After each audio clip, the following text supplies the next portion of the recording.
Tom. And we are VIMTV Velocities in Music. Today we're going to review No Age's 2010 album, Everything in Between. This one, it's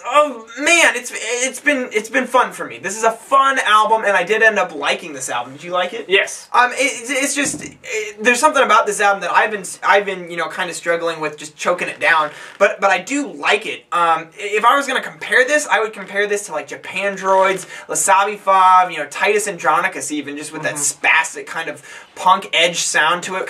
There's post-punk elements to this. There's ambient. There's even post-rock lots elements of post-punk influences I took from like Husker Du to Suicide again. You mentioned them earlier, but Tom, I mean, what do you feel about this? About everything? I liked it, and there's noisiness to it for sure, but it's part of the sound. Another band that reminded me of for that reason, just from like the kind of ambient noise that's not. And I mean, it's pretty abrasive and grating. It's not background noise like nice strings or synths or something. Like, it's legitimate noise.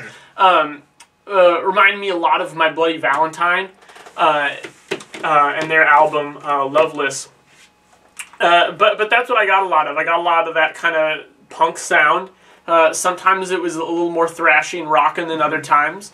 But yeah, this is just a duo. Yeah. So once again, this is the age of duos, I suppose. Yeah, and that's why I pegged them as being close to Japandroids. Yes. In my opinion, better. Yeah. I mean, I think there's a little bit more maturity here for sure. More talented songwriting. Variety in the sound. I like that they dip into some atmospheric stuff, like track 7, Caterpillar is just a short atmospheric thing. That's when really I was getting a big My Bloody Valentine vibe. But then it dives into this post-rock feel. It does. It really does. Post-rock.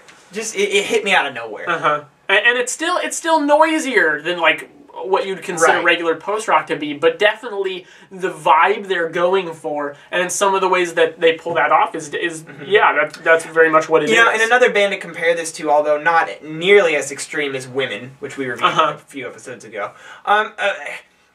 So this album's tough for me because I really like a lot of the songwriting and the moods displayed on this album. I think that some of the songs on this album are just fantastic, and I really got a kick out of it. But as an album, it's not rubbing me the wrong way. It's just for some reason I can't digest it because I feel like it's hodgepodge styles. Like every song, the style changes, almost like a mixtape would. There's parts I like to that and parts I don't like to it. And similarly, I want to complain about the vocals because I feel like there's just kind of a punk-esque vocals or like, you know, that one guy that the guys on South Park always put in, and he's like dating Stan's sister in one of them. Anyways, he's in a band and and I feel like he kind of sounds like that at times, but and it bothers me.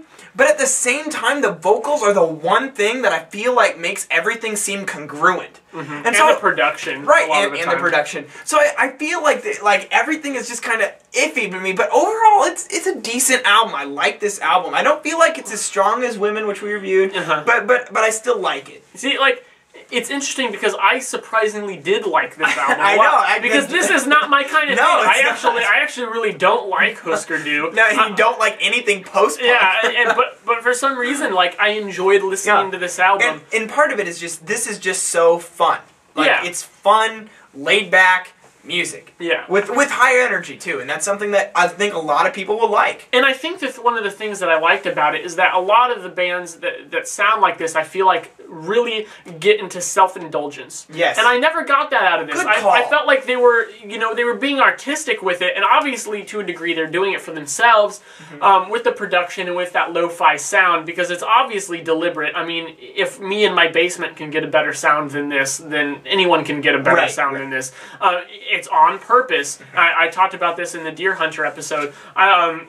But for some reason, it seemed to work with their sound a little better even than some of those bands that I don't like. And or not necessarily don't like, but don't like as much as I liked this album. I just feel like it worked a little better. I felt like they were being more humble, more modest about it. Just kind of doing what they do. For some reason, I just got that vibe in particular. They don't let the tracks drag on too long. No, they don't. They use a good craft to it that you have to appreciate. I feel like once it dives into its post-rock kind of ambient, there's a couple like ambient, almost Animal Collective, like early Animal Collective songs in there. and post rock, the one post rock song, Positive Amputation. I know you like that song a lot. I like it too. It's just it wasn't one of my track picks. But then the album tries to pull out of that and kind of rap back to the beginning. And that did kind of rub me the wrong way, because it's like, you know, either go in a direction or don't, but when they just kind of jump back to the way things were, like, it either needed to in the album or be in the middle of the album. I agree, and I feel like it doesn't actually recover. Now, the last track, 13, Chemtrails, I feel like it is a good track, but by that point, like, the mood has changed so much on the album that I feel like it can't reestablish what the mood actually is. So I totally agree. It's a different feel to the same sort of mood that they were using previously, but it just feels different. And that's generally my feelings on the whole album. It's just kind of in between being really good and in between being like, oh, what's going on here? And so that's where I'm at. I mean, I feel like, and I've listened to this one a fair amount, you know. I just feel like even with more listens that I'm just going to be kind of in between. But yeah, love some of these tracks. Specifically track 2, Glitter, track 5, Common Heat, and track 6, Skin. I like the track names they're using. Yeah, they're really cool. I'm going to go with track 2, Glitter, track 3, Fever Dreaming, and track 11, Positive Amputation. Fever Dreaming's a really good song. Yeah. Tom, I'm going to give this a 70. I'm going to go 77. I thought this was a strong album. I feel like it's good. It's just for some reason I'm just not giving it that 80. It's just I just can't sit with it the right way. I'm just kind of it's kind of murky. I'm going to give it an even 80. I liked it. I think that's what it deserves. So. Yep. Tell us what you think, guys, because this is a good album, and there's a lot of No Age fans out there, too. You know, a lot of people like No Age, and that's a good thing, because this is a cool style. This is the band that's doing it very well, I think. I know our buddy over at 3 Creation, another online reviewer, called this one of his current favorite albums of the year. It's awesome. Yeah, it's understandable. So tell us what you guys think. www.velocitiesmusic.com and at YouTube, our YouTube channel. I think it's youtube.com/velocitiesmusic. Yep. Pretty simple. Pretty easy to remember. I'm Jake. I'm Tom. We are VIMTV, Movie Music Critique Forward.